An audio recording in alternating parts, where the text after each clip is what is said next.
What's up, everybody? I'm back from vacation. It's Alex, and I am here with Dr. Justin Quinn, Daniel Donathidian, and guest from the Third Apron, recurring guest Yossi Gozlan on Havlicek Stole the Pod. Welcome, everyone. It is on flood watch here in New York, but there is not even a trickle of interesting news happening. That's right, folks. We are in the dead zone of the offseason, and yet we must pod through it, and so we will. How is everybody doing? Yossi, you're first. I'm doing well. Tomorrow's August. It's kind of been like August in terms of NBA news. So that's nice time for all of us to kind of step away from it. I'm sure we'll be taking some sabbatical soon. That sure is the case. Daniel, what's going on in your neck of the woods?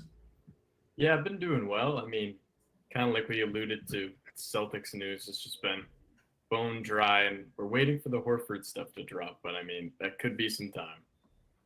It sure could be, and it has been already. Dr. Quinn, what's going on in Mexico City? Well, if you hear anything that sounds like artillery fire, or if I just disappear, then it's because it is also raining here with incredibly powerful thunder and lightning. So that's fun. Yes, it is a bold new world for subtropical New York, flooding in Mexico City, and all sorts of fun things. This is not a podcast to talk about that. There are plenty of others. But we're going to talk about such delightful things such as the second apron and how it affects this chilling period in free agency and all sorts of other fun stuff. Before we get into that, during the steal, of course, we're going to talk about the news. There, folks, there is not much news. We are very much in a holding pattern. Probably the biggest news, and we did speak about it last pod when I wasn't there, but JD Davison getting cut is still probably the biggest Celtics related news. Just some, quick hitter thoughts on that from my end, since Daniel and Dustin have already shared those. JD Davison won G League MVP, and that was cool. The G League MVP success rate in the NBA is not particularly high. Pretty much the only one that I can think of that translated into having an even sort of decent NBA career is Chris Boucher, who is fine. He's a perfectly acceptable bench guy. It is not necessarily an indication that you are going to be a good NBA player. I wish JD Davison the best. He seems like a nice guy. He seems pretty fun. I think in Houston, he will get some of their G League run there, and who knows, he'll bounce around for a little bit. The athletic upside is still there, but hard to crack rotations when the defense is just it's really not NBA level. But we wish you the best of luck. Speaking of small guards from Boston Celtics history, Brad Wanamaker is going to be coaching his high school alma mater, Roman Catholic, in Philly.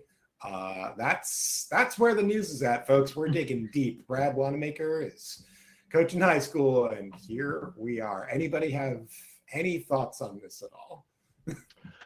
Well, it does seem to be a guard from the Celtics past gets a coaching gig. Sam Vincent is coaching the Libyan national team in FIBA. I figured I'd just get that right out of the way so we could keep it moving. I wonder if Shane Larkin is going to be coaching anytime soon. Turkish MVP, that guy. Shane Larkin, just as an aside, my all-time random favorite Celtics fourth guard. That guy played so hard for no reason. It was really cool to watch. Shout out to Shane Larkin. Let's see. Other news. Joe Mazzulla visited Patriots minicamp practice. He's done this before. He's cribbed some stuff from their defense, although this year their defense should be better with Mike Vrabel, a real coach, as opposed to the not real coach that was in place prior to Mike Vrabel. He might be studying again. With Joe Mazzulla, it's also possible that he is sizing up Mike Vrabel for physical combat. You never know. Any thoughts on Coach Maz visiting Vrabel in Patriots practice? Anything at all? I like how he's kind of creating synergy between all the Boston sports teams. It seems pretty important to him. And always in the press conferences, he would allude to all the teams as a unit and trying to lift up the city. Even mentioned maybe bringing the WNBA to Boston during a game I was at against Philly.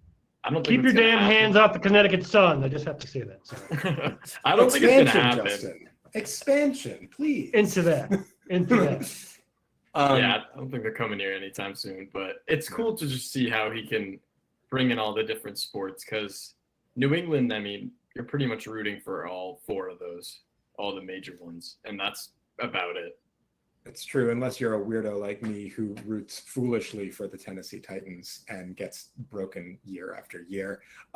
Yeah, no, I agree with you. I think it is cool that Joe is a New England guy. He really genuinely seems like he does care about all the New England sports teams. Maybe, hopefully he can rub off a little bit on the Boston Red Sox doing anything at the trade deadline at all. Unlike what they did today, where they did nothing. That was cool. Anyway, yeah, probably the most interesting stuff has been former Celtics and current Celtics in their latest media hits. Jrue Holiday was interviewed after being traded for the second time to Portland. Contrary to reports, he doesn't seem that upset. He might be, but at the very least, he's media trained and knows how to do that. Any thoughts on Jrue being interviewed in Portland about his Boston time and the trade? I mean, I think Portland's looking a little more competitive than they were when he was there the first time, if you even want to count him being there, because he didn't even play a game. But that might have eased the transition a bit. And the fact that Dame's coming back too, that's, even if that doesn't really push them into like a contending status, I think he'll at least have more of a fun time. But yeah, like you were saying, he's a professional, so he's going to handle it well no matter what. Quick pivot on that. I just want to Fine, touch on one thing. We talked about this really briefly in a chat with Yossi, and I just wanted to get his opinion. The same direction I was going to go. Yeah. What are they doing? You just took my pivot. What the hell? Sorry. Yossi, what do we think of that Dame Lillard contract?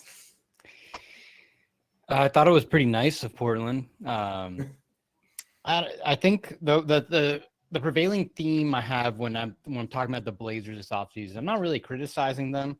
I just think everything they've done has been unpredictable. Their draft was unpredictable. Trading for Jrue Holiday, no one saw that coming.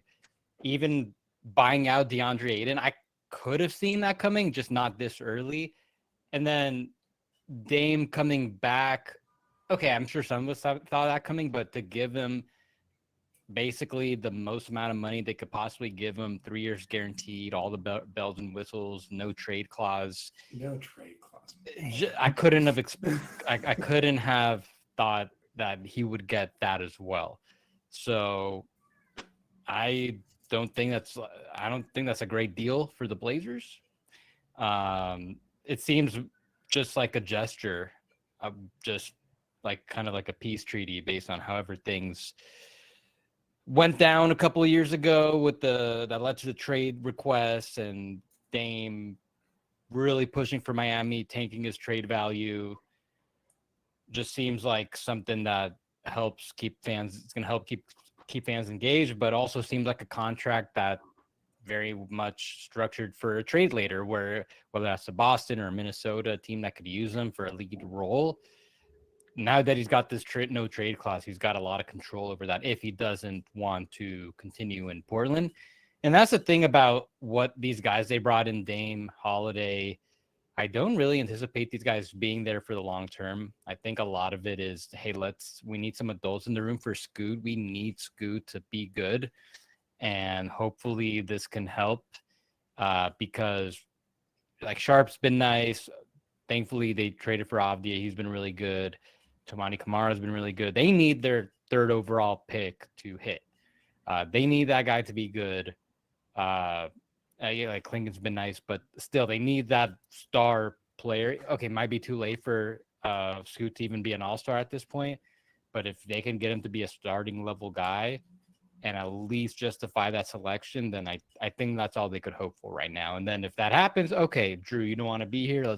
We'll move you. Dame, same thing. We'll move you. It's really important that we have no Donovan Clingan slander on this podcast whatsoever, or Justin will probably shut us down completely. Yeah, that's why I made sure to compliment him. Thank you. I appreciate that. Just really quickly, and then we'll move on off of this. Young Hansen pick, 30 seconds. What do you got? Yossi first. I saw the highlights on those 30-second highlights on social media with those nice passes he had. Like, I get it, I see it, but from what I talk to people around the league, not sure if the defense will come around. So he could be a nice player. So the Blazers, they put together a nice little center rotation with him and Kling, and those are their two guys. If both of them are good, it's like a nice yin and yang. You got the hopeful, like Kling is already showing the signs of being an elite rim protector, and then you've got Niang, who is supposed to be this incredible DHO threat on offense. So nice little big man rotation if it pans out. Yeah, no, I mean, I like the Young Hansen pick. I just think it's going to be fun. It'll be fun to watch the Portland Trail Blazers this year. Regardless, this is not a podcast called Brandon Roy Stole the Pod. It's called Havlicek Stole the Pod. And so we're going to keep it moving. Shout out Brandon Roy, all-time highlight guy for you youngins. If you haven't watched Brandon Roy highlights, go do it right after this pod is over. Jason Tatum is still on the Celtics, and some progress. Good news. He was cited out of his walking boot at a golf tournament in St. Louis, as well as a recent workout. What do we think about Jason Tatum's progress so far? He's out of the boot. I guess I'll swing it to you first, Yossi. What should we make of this, if anything? I think even if I'm sure we'll get to like January and he might start running already and maybe even jumping, and I still don't anticipate that he'll be back this year. I don't even think the Celtics will get to a point where you even want to consider, should we bring him back? Will that help us with this playoff run? Or I don't think there's going to be one. The only thing I'm trying to keep an eye on is when they're going to get their disabled player exception. The Pacers just got one with Tyrese Halliburton. It's going to be the full mid-level. Not that they're going to sign anyone with it, but it could help with their trades where, as an example, let's say they're going to trade Anfernee Simons and they're taking back a player making up to the mid-level. You can then take that player with that exception, and then you create a huge trade exception worth Simons' salary. That's what I'm keeping an eye on. When are they going to get the financial silver lining of this injury that happened? So other than that, it's encouraging to see him walking already. Not having the boot, but I don't expect to see Tatum suit up until October of 2026. Yeah, that seems pretty accurate based on everything that we've assessed. But we know that Brad Stevens loves a trade exception, so we'll be watching that situation for sure. Former Celtic Kristaps Porzingis told Basket News that he almost got dealt to the San Antonio Spurs in what would have been a comically tall front court. Any thoughts on who we might have been looking at from a Celtics perspective at the Spurs? Daniel, you want to take this one first? Sure. I was thinking on this, maybe they were looking at Jeremy Sohan, but that was never a name that popped up on their radar, at least in the news. So I don't know how likely that would have been. But I guess just some of the comments Porzingis made in that same interview might have disturbed Celtics fans a little, where he was talking about how his expectations might be better and the environment might be better in Atlanta rather than Boston. And now if he shows out in the Euros, I think that will only enrage some fans even more. But I think the Hawks will be a lot better. And with the East as open as it is, I guess they have a shot at least maybe being a top 4 seed even. Yeah, I think I am a Hawktimist despite being burned by being a Hawktimist over and over and over again over the past 3 years. I keep falling for it, and I'm going to fall for it again.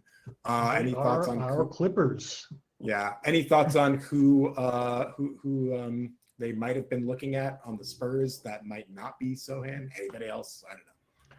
Barnes, I mean, it was expiring, I'm pretty sure. That would have been an option to put them in a situation kind of where they're at with Anfernee Simons. Not really much in terms of a player who's going to help them win, which also might be kind of what they're looking for this season in particular. We keep kind of dancing around that topic, but I mean, like, Celtics fans, if you are hoping for a early Jaylen Brown career, kind of like we aren't supposed to be in Eastern, it's not happening. It's not happening. And we don't want it to happen, honestly. They want that pick. Would be nice to have a pick. Any thoughts, Yossi, on a rumored Porzingis Spurs trade, or maybe even just like the Spurs and Celtics relationship going forward? We know that they've talked a lot about trades and actually done a couple of them. I think it was most likely based on the fact that the Porzingis trade featured the Nets. I'm guessing it would have also featured the Nets or another team as a dumping ground. So instead of taking back Harrison Barnes, maybe or Keldon Johnson, maybe the Nets do, because it could have been something like one of Barnes or Johnson to the Nets, and then just another guy to make up the money, like Sohan, I think would have been enough to the Celtics, something like that. So most likely it'd be like the same type of thing where you got a third team taking the majority of the money. Celtics take back very little, don't really take that much value back. I would guess that the Spurs probably were reluctant to trade a first-round pick, and the Hawks were willing to trade one, and maybe that's what made the Hawks offer cross the finish line. Yeah, sounds about right. Speaking of the Spurs-Celtics relationship, the most interesting thing that happened in Celtics news recently is Derek White has joined the elite and brilliant ranks of your fellow podcasters. Yes, folks, that's right. Derek White has got a podcast. It's White Noise, which is a good podcast name if your name is Derek White. Anybody, thoughts on White Noise? I've only seen clips. I haven't listened yet. Yeah, I actually listened. At least in the press room, he's a pretty laid back guy. Like, he doesn't give too much. He usually keeps some of his answers like pretty quick. He probably learned some of that in San Antonio, and he just seems to be a more like quieter guy. But it's nice to hear him being a little more outspoken in his podcast. So maybe we'll get some tidbits that we otherwise wouldn't hear. And it was funny seeing his text from Popovich about being traded, because I feel like that was pretty like revealing. Usually they don't share that much info, but that was just funny to see. Any other thoughts about the Derek White podcast? I like the Derek White beer. It's all right, but I haven't listened to the podcast yet. I like the content. I don't know what the hell else I would be writing about right now if it wasn't for Derek. So thank you personally. I appreciate that. Nice. There we go. And speaking of things that Justin likes, we should close out the news with Max Shulga officially signing his two-way deal for the Boston Celtics. He'll be spending some time in Maine. He'll be spending some time in Boston. We'll get a little bit of each, probably a lot more Maine. Any thoughts on Max Shulga two-way? Anybody? I know Justin's happy. Yeah, I would just say, like you said, he's going to be in Maine a lot, and I don't really see him cracking his way into any significant minutes for at least the regular season in the NBA. Oh, he'll get some garbage time, I'm pretty sure, but it's not going to be the kind of garbage time we've been used. It's going to be the other kind of garbage. When you're okay. Yeah. I see what you mean. Yeah, that's true. There could be more of that this season, but I thought maybe Hauser wouldn't last, but now that he's here still, I don't know. I wouldn't expect too much from him this year. We'll get a little into this later, but I kind of feel like Sam Hauser is like now about to be starting, but we'll see. Yeah. Should be interesting. Anyway, let's get into some more kind of nuanced, complex, interesting stuff. You know, Max Shulga was brought onto this two-way deal, both because of his shooting, but also because he had some surprising defensive stuff in the summer league. And, you know, part of that was steals. And speaking of steals, Yossi, it's time for you to steal the pod. This is the segment in which you get to talk about whatever you want, and you get to direct the conversation that way. It's not in the rundown. It's the steal. Yossi, steal away. What do you want to talk about? So I'm curious how you guys feel about the Celtics. They already saved a bunch of money, but I don't know if they've saved quite as much as they want. They are under the second apron, which is nice because that allows them to both unfreeze their 2032 pick a little sooner and prevent their 2033 from being frozen. Not that really like they were going to trade them or anything, but as far as the long term, the more pressing, I think, salary situation right now, and I'm looking at their cap sheet, is the luxury tax, because they're still over the tax. They're in the repeater tax right now. They paid tax through the last 4 seasons. So now if they are in the tax this year, they pay higher rates. And obviously the plan is for them to get back into being competitive next year and hopefully even a true contender within a couple of years. But assuming you're going to keep both Tatum and Brown, and I suppose Derek White, you got 35% max guys, a lot of money. You're going to need to spend a lot of money on your other top starters, whoever that may be in the future. They're going to be paying tax again.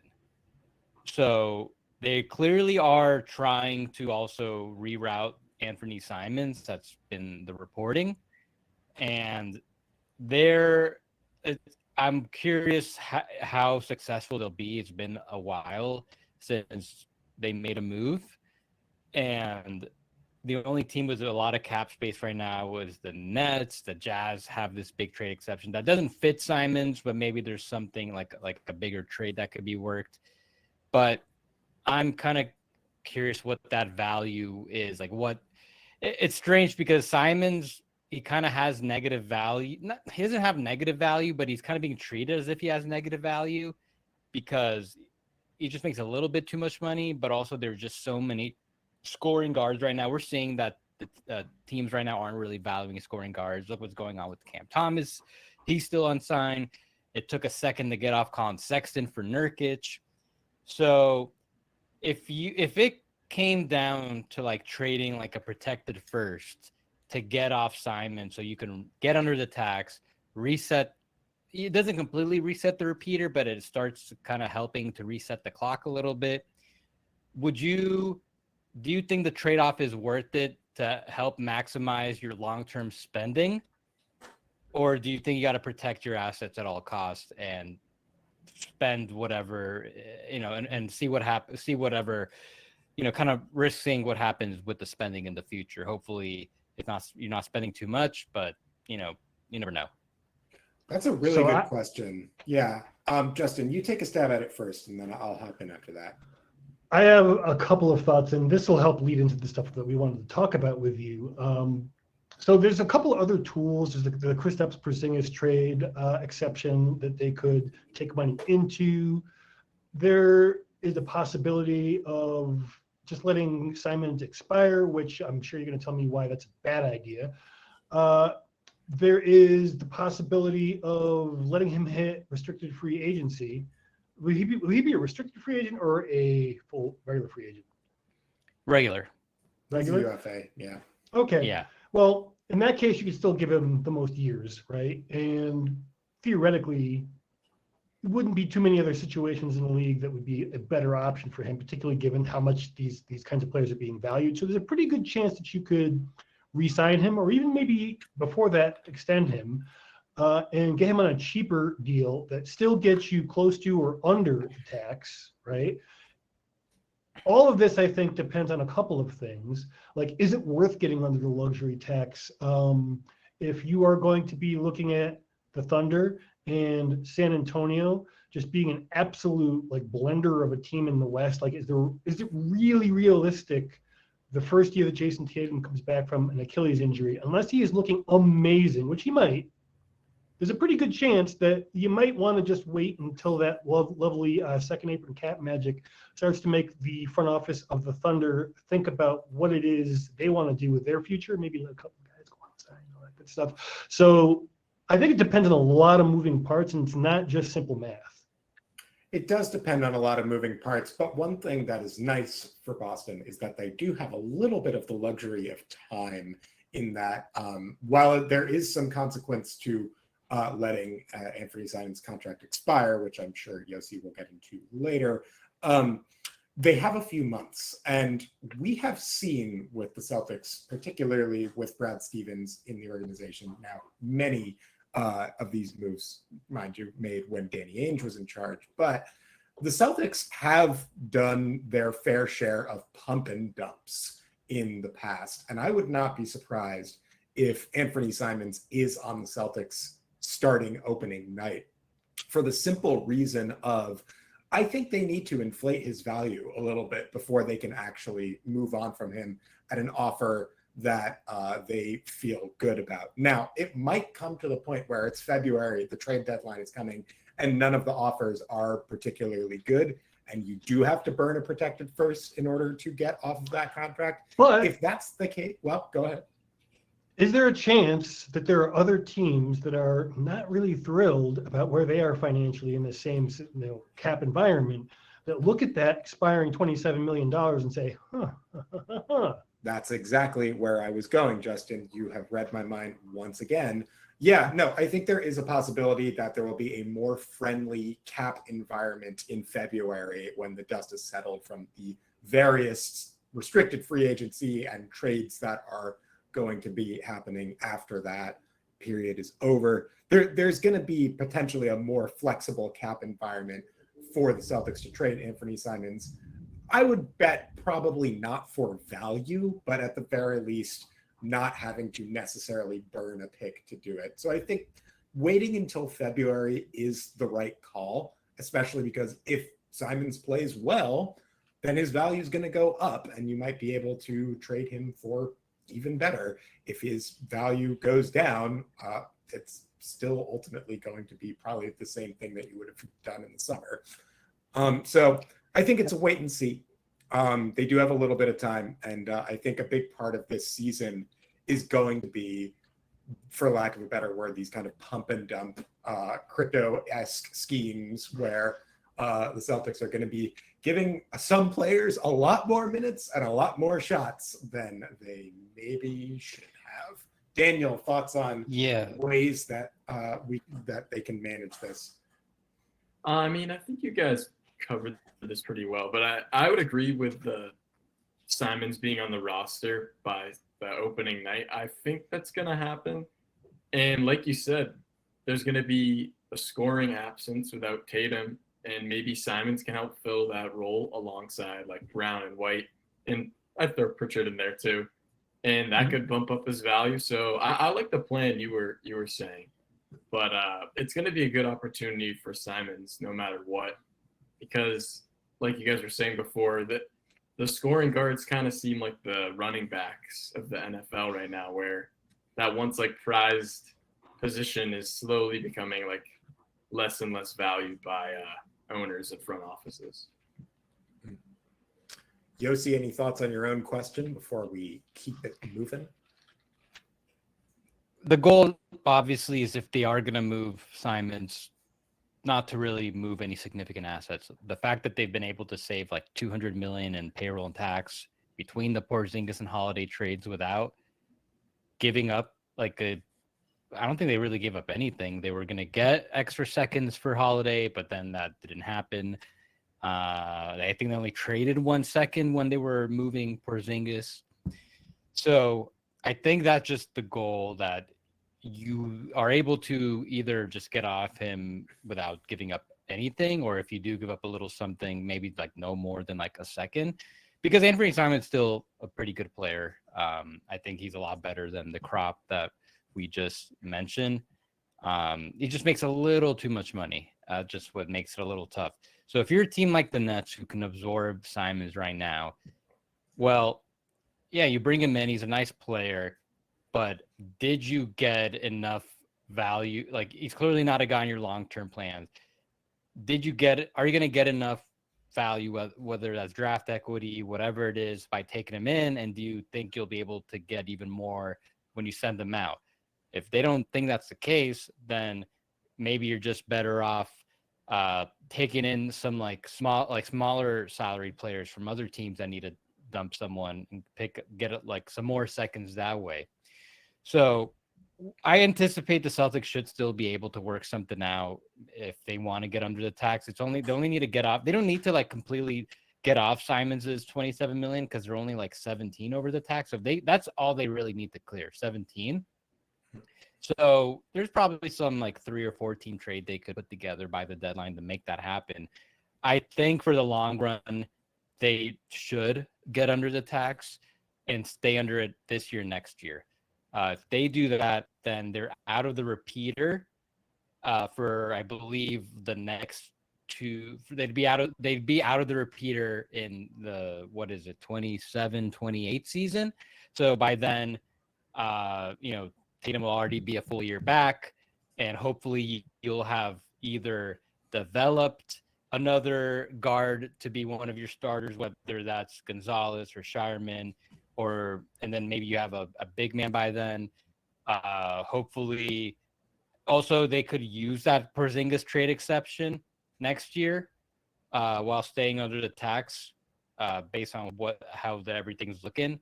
So that could be their tool to getting another starter if they can't develop one. So I would say it could potentially be like a 2-year thing to get back to being being a contender in the East. Hopefully it's sooner. Hopefully it's just 1. But if you're gonna be kind of like out of being a true contender for the next 2 years, I think you gotta get out of the tax. So then once it's time, you could just you won't be spending quite as much because we don't know what the appetite is for the new ownership on spending, and really I don't know if it matters too much because I don't think really any ownership wants to be in the repeater tax. They changed the system. It's way more expensive now starting this season. So let's do a quick recap of, speaking of, the moves that have been made to get under the tax. Let's do a quick recap on what the Celtics have done already to get under the repeater tax. And then we'll jump into kind of what this might mean for the rest of, their kind of plan with regard to the tax, aprons, all of that. So for starters, as we mentioned before, Kristaps Porzingis was traded along with Jrue Holiday for George Niang and Anfernee Simons. Luke Kornet has walked out the door to San Antonio, speaking of teams that are still ridiculously tall. Presumably, Al Horford is also out the door.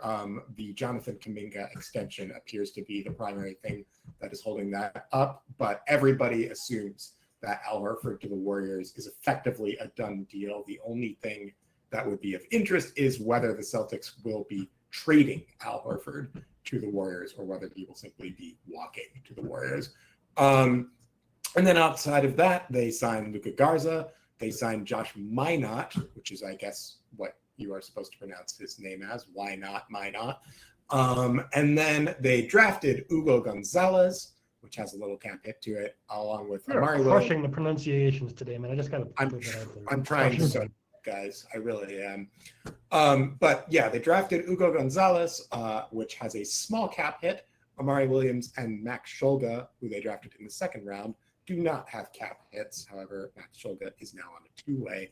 And JD Davison was cut in order to get under the second apron. Those are the moves to date. Justin, you went on Yossi's pod, Third Apron, before all of this happened and made some predictions about what would happen with the Celtics offseason.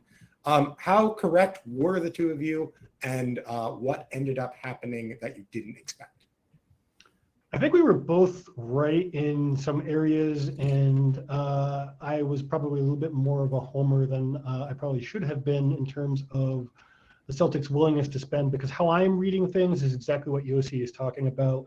It looks like they would like to get under the tax entirely. Whether they can is a different question, of course, but that appears to be the general push at the moment. But Yossi was also a little bit more gung-ho on them, if I remember correctly, about maybe moving on from Derek White, which I thought would be unlikely. Now that I know that they might want to get under the tax, I think maybe the appetite might have been bigger than I anticipated, but he's still here, so. Yossi, did you have any? Yeah. I remember I predicted they would move Holiday and Porzingis for sure. After our discussion, I think I said in our group chat or privately that I was predicting that the Celtics would trade Derek White. And I still think there's a strong argument to do so. There is. But I think, and I'm sure they're listening to offers. I don't think they've gotten quite the offer it would take for them to say yes, which would be a lot. Like you saw what Desmond Bain just went for. It probably have to be something quite like that. So it's hard to think of which teams would offer that right now, especially after how things played out. So I'm wrong on that one. Other than that, though, yeah, I mean, I just kind of predicted they'd mostly be sellers and not really bring in anybody. They mostly just, lost key players between Porzingis, Holiday, Horford, Kornet, and then bringing in just Simons, Niang, and whoever they drafted. Daniel, do you have any predictions prior to all of this happening that did or did not come true? I thought Hauser would not be here. I was kind of confident that Derek would stay just because Brad had mentioned him as being part of the foundation of the Celtics, and it's kind of like their big three along with JB and Tatum, if you want to call it that now. But besides that, I like Porzingis. I was like, there's no way he's still a Celtic. I don't know how that would have happened. And Jrue, that stings more, but it also makes sense just because of the money. Yeah, I guess the only thing that really surprised me was them not having a more viable option at center, whether that be via trade or just signing someone better than Garza. But that's kind of surprised me. I also assumed that Sam Hauser was going to be traded. And I think part of why I assumed that it was going to be the case is because I guess I assumed that I am still a little surprised that Al Horford is seemingly not going to end his career in green. I know that there are tax reasons for it, but I kind of assumed that Al was, at the point of his career, having won a title, having already cemented his Hall of Fame case, that he was planning on sticking around to the end of his career. But he wants to win. And I can't knock him for that. And if he goes to a situation where he can win, all I can say is God bless, good luck. Please don't go to the Lakers. Please don't go to the Heat. I'm not even really that thrilled that you're going to the Warriors, but whatever. It's fine, I guess. Yeah, so these are the moves, and, we were various degrees of right and wrong about them. As far as, kind of what Boston is going to do going forward. So, they're not a second apron team. We've talked a little bit about kind of what else they would need to do if they want to, unfreeze these picks, get out of the repeater tax. I guess I'm curious, Yossi, you mentioned a couple of different paths that they might be able to take.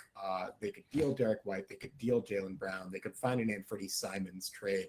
Of all of these paths, or maybe even a hidden path that we haven't mentioned yet, what strikes you as kind of the most feasible way for them to get out of the tax, the most realistic one? So one, like the easiest would be Simons or White or Jaylen Brown because they make so much money. Now they don't have to trade one of their top four highest paid guys. As they get closer to the trade deadline, if they can't find a Simons trade, for example, then they could trade multiple of their other lower paid guys. So they need to clear about 17.7. So they could do something like Hauser and Niang and one more minimum salary guy. I think something like that. And by clearing all that money, they should have enough tax space to stay under the tax while adding more players later to fulfill roster requirements. The Sixers do this every year. They trade like a bunch of their medium to low salaried guys. They'll be undermanned for a couple weeks, but they calculate it and write perfectly so they stay under the tax at the end of the season. So that's the other way. I just think with that, if you're gonna trade I don't know if Niang has really like much positive value, but if you're going to trade Hauser, Yeah. I don't know if I want to if they should just give him away for the sake of saving money. I mean, we'll see how he plays this year. He'll have an expanded role. So that's the only thing, which is why we haven't seen, while we heard Jaylen Brown and Derek White in trade rumors, it's all about the value. If another team met their price threshold, they probably would have seriously considered a deal. So obviously Sam Hauser isn't in that tier, but I think that's still a pretty nice contract that they gave him. And if they're going to do that, I think they should still try to get some positive value, which kind of brings me back to, well, I don't know if Simons isn't going to like prove himself to be like one of the a starter, or isn't going to extend at something like pretty like maybe 6-man type money, so he could stay with the Celtics long term, then I think the easier move would be just to move on from Simons. Yeah, that sounds right. Any thoughts on of the 4 paths laid out, Justin or Daniel, which feels like the most plausible? Maybe the Hauser Niang one you're talking about, and I guess throw in Tillman or something, maybe, or cut him. I guess I don't think anybody would be too upset about that. But all this talk about the cap is just reminding me, and just looking at like the full list here, is that Peyton Pritchard is still making just like $7 million next year. That's kind of crazy how good of a deal they got on that, and then how much it like instantly cashed out. I don't know. That all just reminded me of how they kind of got a steal there, which should help them with all their other money woes and how much money they got invested in Tatum and Brown. It is interesting just really quickly on the Peyton Pritchard deal, part of, that is a ridiculously good deal. And it's honestly probably a big part of why we didn't hear any rumors at all about Peyton Pritchard being traded. And I think it's pretty clear that he's in their long-term plans. Peyton Pritchard is, of course, a good player. He won Sixth Man of the Year. He's, got some really positive value. But, seemingly every player that the Celtics had on the roster that wasn't Jason Tatum and that had value was in some kind of trade rumor, with the exception of Peyton Pritchard, both because I think, they want to keep him, and because that deal, not only is it a good deal, but it's a deal that even if they traded it, wouldn't really save them a whole lot of room. So I don't know. I just thought that was interesting. JQ, other thoughts? It's really basically the same thought, but with Hauser, and it's just that Yossi kind of touched on it. It's unless he doesn't really scale up as like at least a 6-man level player, there's just, you aren't going to get that kind of a player on a reasonable deal like that. And the Celtics will absolutely have to have players like that, whether they develop them internally or hang on to Hauser and Pritchard.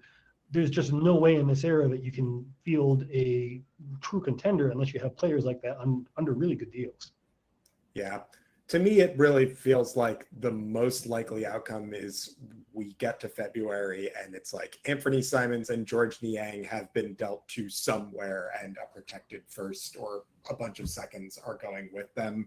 That feels highly plausible. To your point about keeping those cost-controlled deals like Peyton Pritchard and Sam Hauser, I think you're right. Players that are of the level they are at are not usually on the deals that they're on, and I imagine that's quite valuable for Boston. And in terms of obvious salary dump moves, I mean, Anfernee Simons seems like he's a good player and maybe he'll be part of their long-term plans, but to me, he just looks like a human salary dump in many respects, and I think the same is probably true of George Niang. So that's my thought as far as what their future plans look like for this season. But what about kind of more long-term? There's obviously incentive to get out from under the tax, reset the repeater, give themselves a little breathing room, and try and capitalize on that when Tatum is healthy. Yossi, what do the moves this offseason suggest about the Celtics' more long-term plans? I think they're resetting their payroll. When I was at SBC, we came up with like a new tier of a team stage because the second apron and the higher tax system will shorten a team's window, or at least for the Celtics, kind of make them have to take a break from spending so much money. OKC might be kind of immune to that, but we're seeing the Celtics being the first team where like they had this team who was really only had a 2-year window of contention, and now that largely spurred by Tatum's injury, but even before then they were looking at some type of retrenchment. Now they need to get below the second apron. They need to reset more importantly, reset their tax, their repeater tax. So I don't know if they're gonna be successful in doing it as effectively as I stated. It's not gonna be easy, especially if you do get opportunities to bring in other starter level players that are expensive, might put you into the tax. But I think that is kind of what they should be trying to do right now, especially while Tatum is injured, at least this season, and see what happens next season. But if they're able to get their payroll low enough they can deduct the tax this year, they could definitely do it next year. And that's also while factoring in that they could bring in somebody with that Porzingis trade exception. Interesting. And really quickly, what does SBC mean for the listeners who might not know what that is? Yeah, Sports Business Classroom. It's a program in Vegas, educational and networking. I was a salary cap instructor there during summer league, and we were talking about at the end, all the students get into team projects. They get into they get assigned to teams, and they do a mock trade deadline. So to kind of help understand where their team is right now, to give them a kind of guide to what kind of moves they should make. We explain all these, you got teams that are rebuilding, you got teams that are contenders, and then you got like teams in the middle. And then you got the Celtics that are like, oh, they have to like save money right now, but not because they're bad or anything. They just kind of have to now because of this new system, and then they'll get back into it. Strange little stage in team cycles now that have been added from the CBA.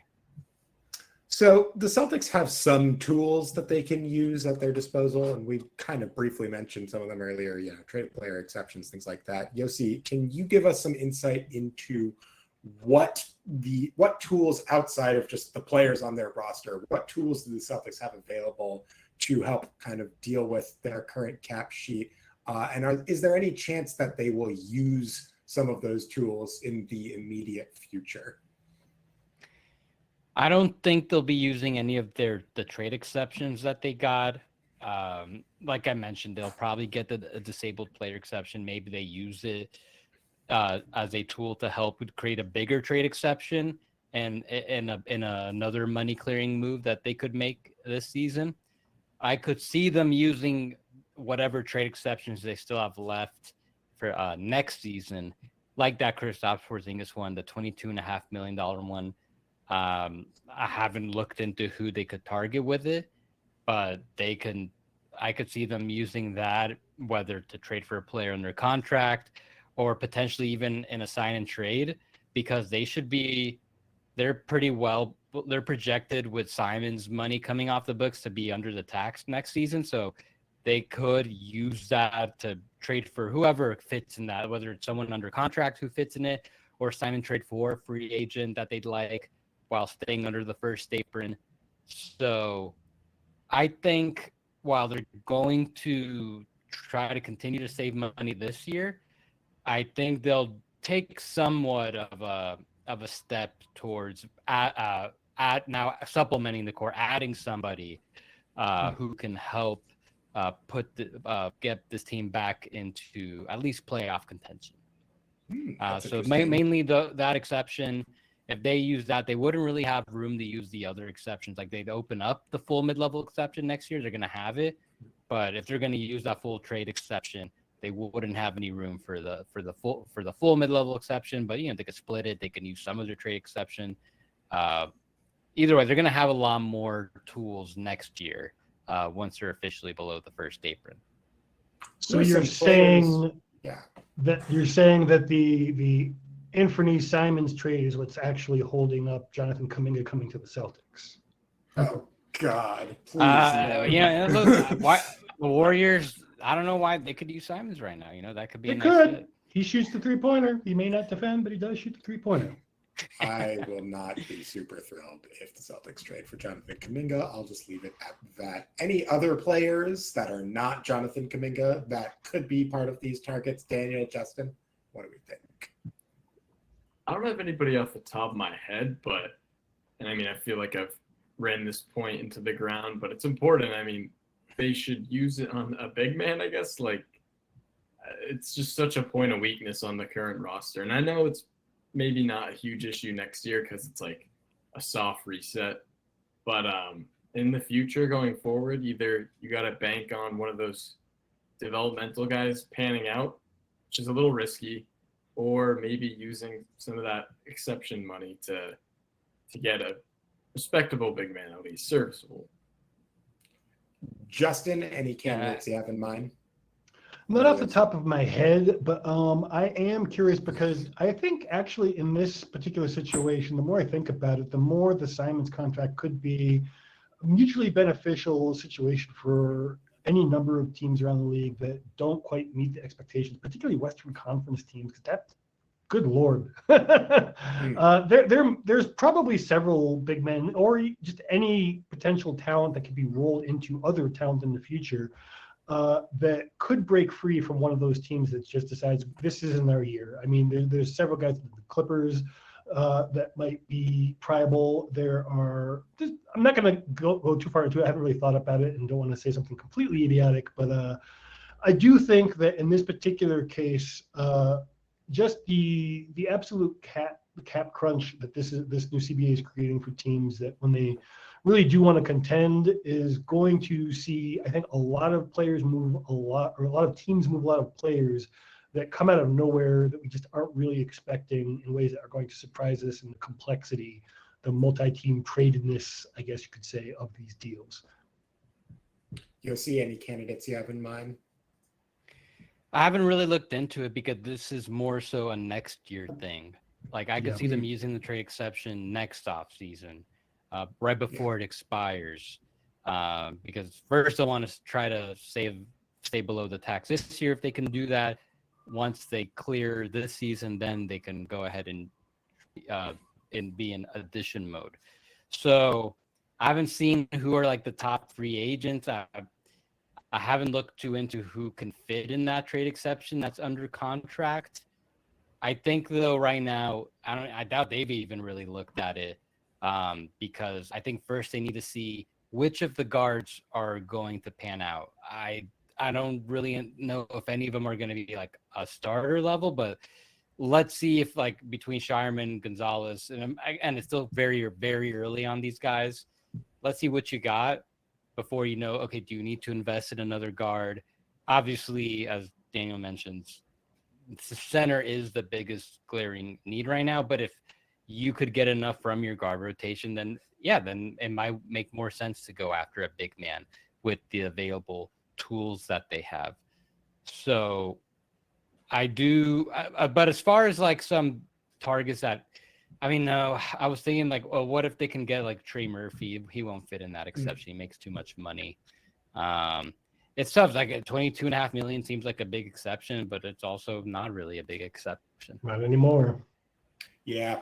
The clutch points jersey swaps. I'm not sure that we're going to be seeing Nick Claxton in a Boston Celtics uniform anytime soon. I'm so sorry. That would be fun, but if the Brooklyn Nets wanted to get Anfernee Simons for Nick Claxton, they would be running out the most ridiculous 9-guard rotation I've ever seen in my life. It would be 9 guards and Daron Sharp, which is great if you have a very specific goal, I suppose, but I'm not sure. They have it, but they don't need our help with it.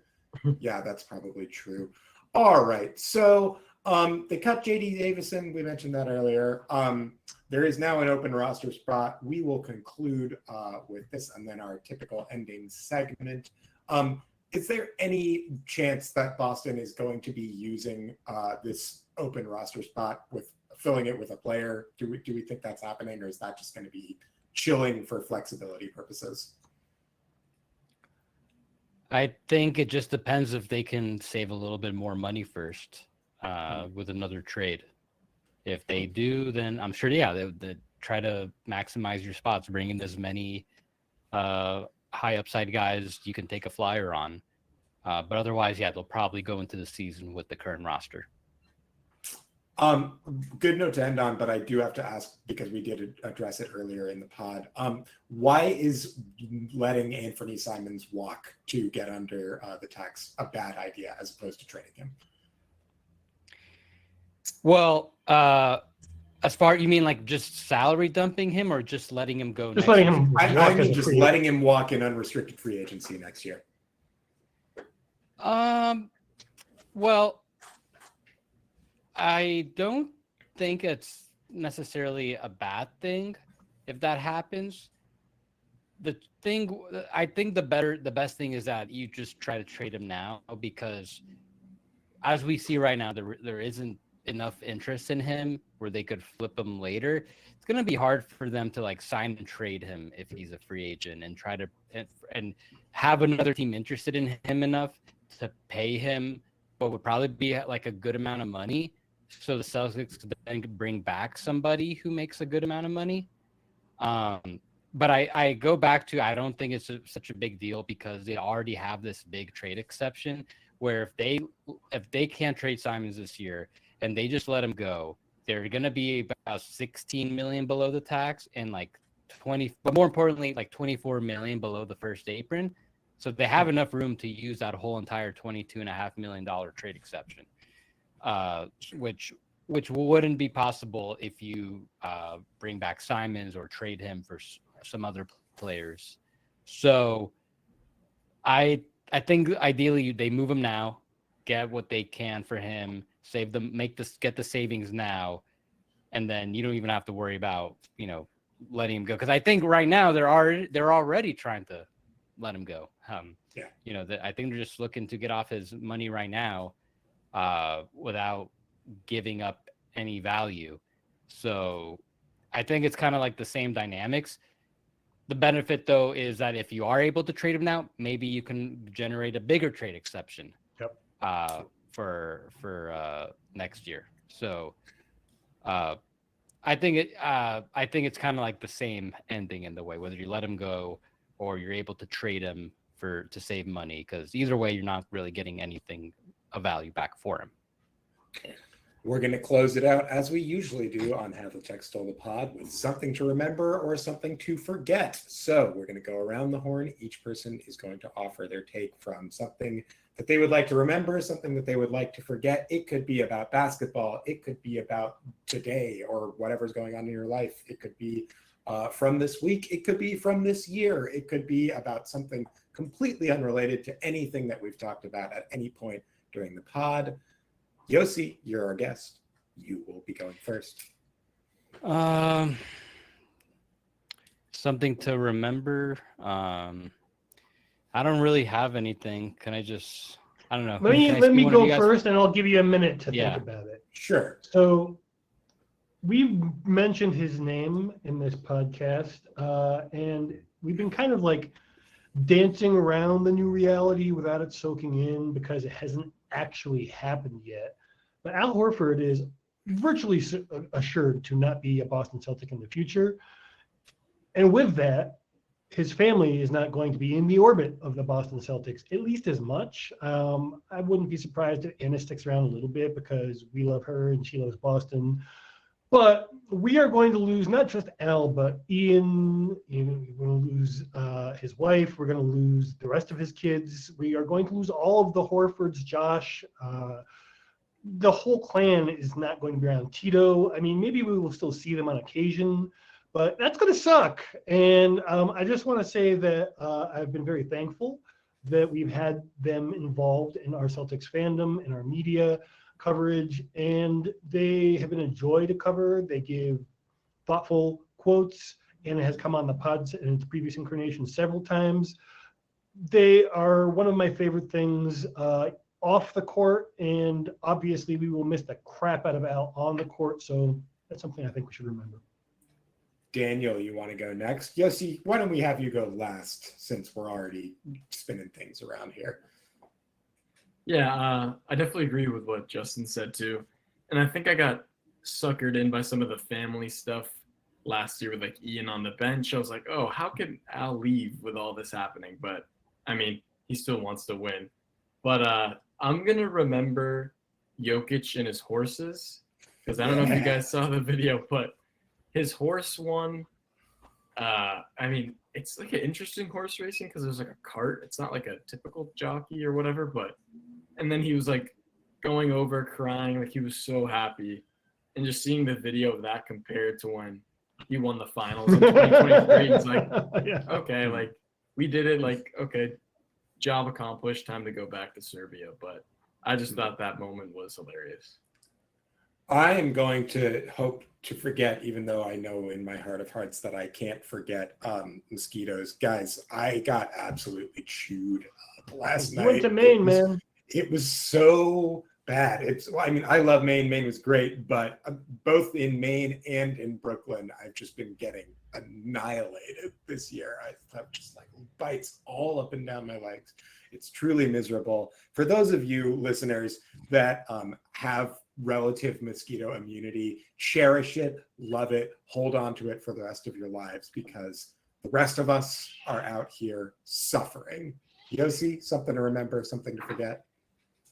Well, since it's still fresh on my mind from a couple of weeks ago, Sports Business Classroom, it was a fun experience being there for Summer League and just meeting a lot of young people who are aspiring capologists after, seeing my work and then meeting me in person. And it was just nice to give back and help guide some people who are interested in learning the salary cap more. And just a great program, a lot of fun working with a lot of different people and all sorts of different basketball expertises.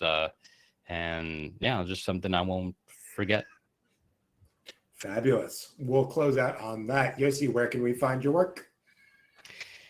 You could find, I got a lot of different things. It's kind of a mess, but you can follow me on Twitter and Blue Sky, my name. You can see all my salary cap information on capsheets.com. You can listen to my show, Third Apron, wherever you get your podcasts, for just general NBA analysis. And then my newsletter, also Third Apron on Substack, for salary cap analysis, just more like about strategy, more deeper analysis on the subject. Daniel, where can we find your work? Yeah, you can find me on Twitter at DanielB1214. And then also just look up my name. Should be on Clutch Points and also Celtics Wire too. So yeah, just Google my name and it'll come up. JQ, the doctor, where can we find your stuff? Well, besides that Celtics Wire thingy that was just mentioned, if you are listening or watching this, then that's where you find my stuff. You can find my stuff here. You can find it on Blue Sky, and you can find my music stuff on Divine Sweater. Just follow them wherever, and we're doing stuff. Also, if you want to hang out in Brooklyn, hit me up on Blue Sky, whatever I'm around. Anyway, this is another episode of Havlicek Stole the Pod. Thank you so much for listening. We'll talk to you soon, and maybe we'll have some more stuff to talk about.